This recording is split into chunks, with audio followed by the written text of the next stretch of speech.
बारात के समक्ष नाटक प्रस्तुत करेंगे जिसका नाम है काव्या का प्रोजेक्ट। मैं हूँ नरेटर। यह कहानी एक हाई क्लास फैमिली की है जहाँ एक संयुक्त परिवार को दर्शाया गया है। इस कहानी में अशोक जी और जानकी देवी के परिवार को दर्शाया गया है जिनकी उम्र लगभग 70 वर्ष की है।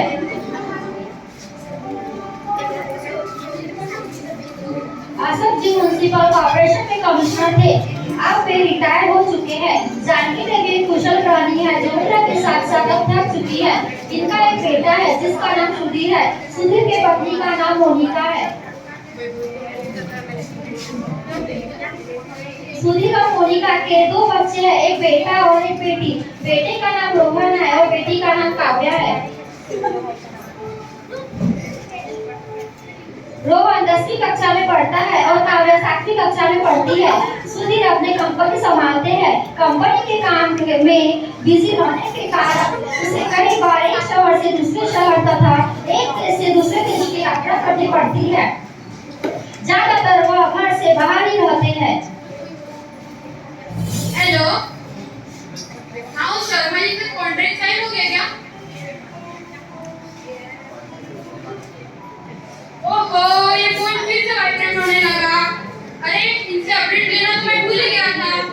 हेलो, लखनऊ वाले प्रोजेक्ट के अपडेट मुझे मेल कर दो। आवाज होती है बेटा, बहुत परेशान लग रहे हो। कुछ नहीं पापा, काम का लोड बहुत बढ़ गया है।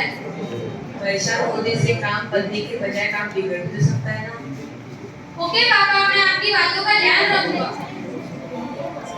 उनकी बहू घर के कामों में इतनी व्यस्त रहती है कि अपने सास ससुर की ओर कुछ विशेष ध्यान ही नहीं दे पाती।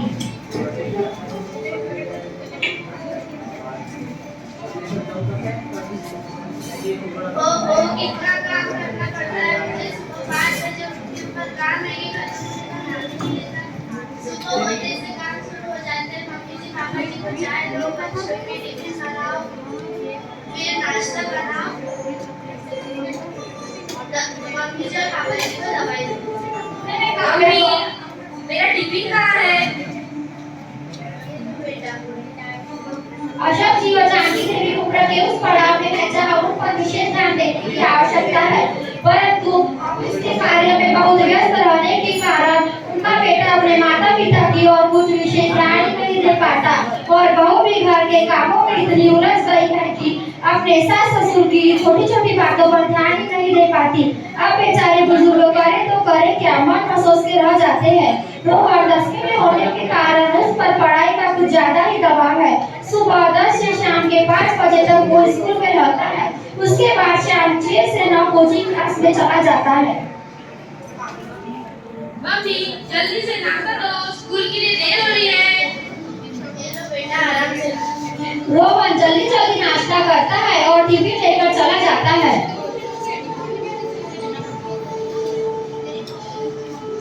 रोहन स्कूल से आने के बाद जल्दी जल्दी फ्रेश होता है, नाश्ता करता है और कोचिंग के लिए निकल जाता है।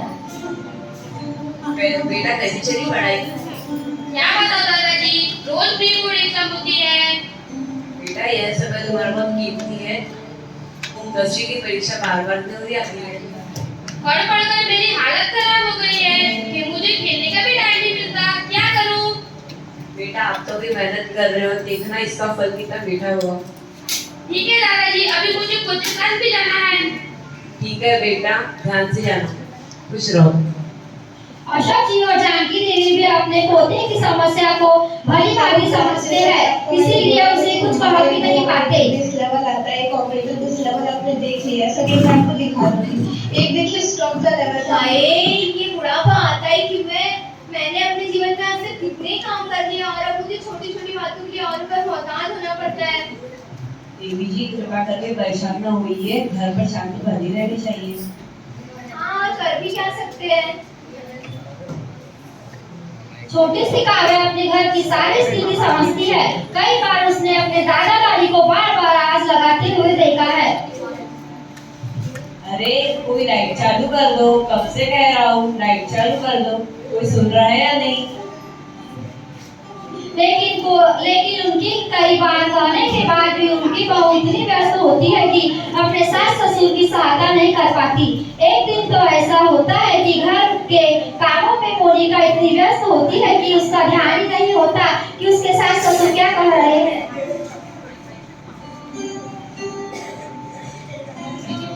दोनों बुजुर्गों को चलने फिरने में काफी समस्या होती है, इसलिए जानकी देवी बार बार आवाज देती है, मोनिका, ओ मोनिका, मोनिका बहू, सुनो।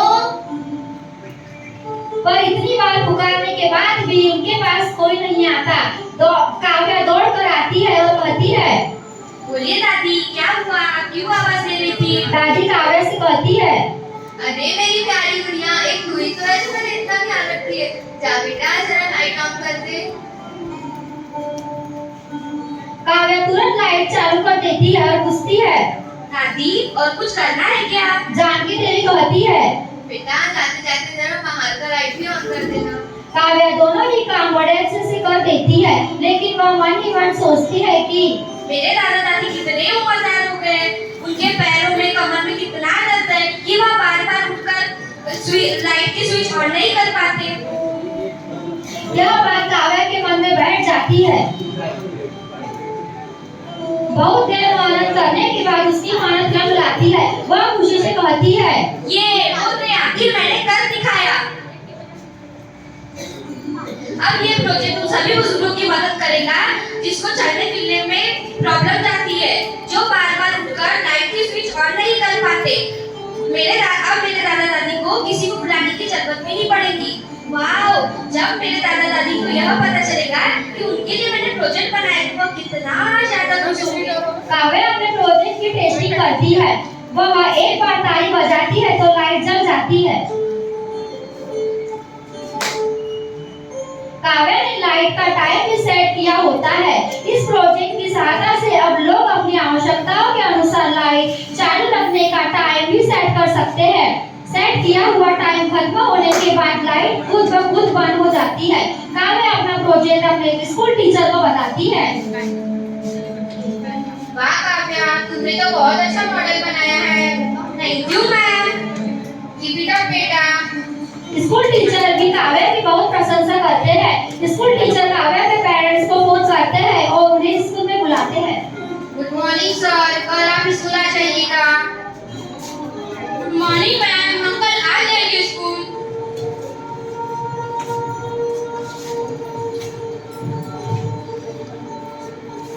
अगले दिन काव्या के मम्मी पापा दोनों काव्या के स्कूल पहुंचते हैं तो काव्या की टीचर बताते हैं कि good morning sir, good morning ma'am, please बैठिए।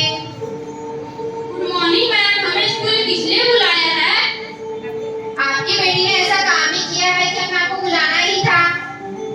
ऐसा क्या कर दिया हमारी बेटी काव्या ने? आपकी बेटी ब्रिलियंट है। उसने अपने समझदारी से और अपने इंटेलिजेंस से एक यूजफुल प्रोजेक्ट बनाया है जो सभी बुजुर्गों के लिए लाभकारी सिद्ध होगा।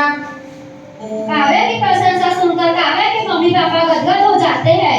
काव्या के मम्मी पापा दोनों एक साथ काव्या के टीचर को थैंक यू कहते हैं। Thank you so much ma'am, ये तो आपके गाइडेंस और सपोर्ट का नतीजा है मैम, जो हमारी बेटी काव्या ने इतना अच्छा और यूजफुल प्रोजेक्ट बनाया है। Most welcome. काव्या को इस काम के लिए सत्कार भी दिया जाएगा, तो आप सह परिवार आ जाइएगा। Okay ma'am. काव्या का बनाया हुआ यह प्रोजेक्ट न केवल काव्या के दादा दादी के लिए बल्कि उन सभी बुजुर्गों के लिए लाभकारी सिद्ध होता है जो उम्र के उस पड़ाव में है जहां उन्हें एक चीजों के लिए दूसरों पर मोहताज होना पड़ता है। काव्या के सत्कार के लिए उसे सपरिवार स्कूल में बुलाया जाता है। काव्या के प्रोजेक्ट के लिए जिला स्तर पर काव्या को प्राइज मिलता है और काव्या अपना सफलता का श्रेय अपने स्कूल शिक्षक और माता पिता को देती है। Thank you ma'am. Keep it up बेटा। लेकिन आपने ये प्रोजेक्ट क्यों बनाया है? मैम, मेरे घर पर सभी अपने कामों में इतने व्यस्त रहते हैं कि मेरे घर पर मेरे दादा दादी भी हैं जो कि अब उम्रदार हो गए हैं। कई बार उन्हें मैंने लोगों को बुलाते हुए देखा है। यह देखकर मुझे बहुत बुरा लगता है, पर सभी लोग अपने कामों में इतने व्यस्त रहते हैं कि मेरे दादा दादी की कोई मदद ही नहीं कर पाते। एक दिन मैंने सोचा कि ऐसा प्रोजेक्ट बनाऊं कि सभी बुजुर्गों की मदद हो सके। यह देखकर मैंने प्रोजेक्ट बनाना शुरू कर दिया और मैं अपने कामों में सक्सेसफुल हुई। शाबाश बेटा। सत्कार समारोह होने के बाद काव्या अपने परिवार के साथ घर चली जाती है। राहुल पहुंचते ही सुधीर खुशी से कहता है, मम्मी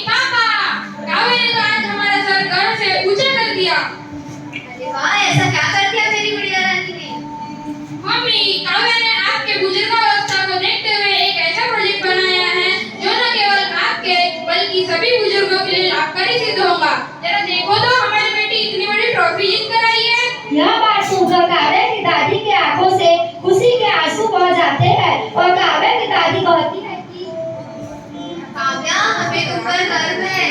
आज तुमने पूरे समाज में हमारा नाम रोशन किया है। थैंक यू दादी। तुम थी मेरी बच्ची। यदि परिवार की समस्या को समझकर उसका हल निकालने का प्रयास किया जाए तो समाधान अवश्य मिलता है। हमें जरूरतमंद लोगों की सहायता के लिए सदैव तत्पर रहना चाहिए।